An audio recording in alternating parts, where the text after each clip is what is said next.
హెచ్చించుటకు యేసయ్యా ఏమి ఇవ్వగలను నీ గొప్ప కృప విరిగిన నా మనసు నీ కొరకే నేను జీవిస్తానయ్యా మన ప్రేమను కథగా వివరిస్తానయ్యా నేనేమయ్యుంటినో అందుకు కాదయ్యా నా క్రియలను బట్టి అసలే కాదయ్యా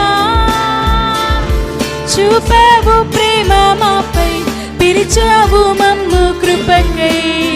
జనములకు ప్రవక్తగా నన్ను నియమించావయ్యా నా తల్లి గర్భమునందే ప్రతిష్ఠించావయ్యా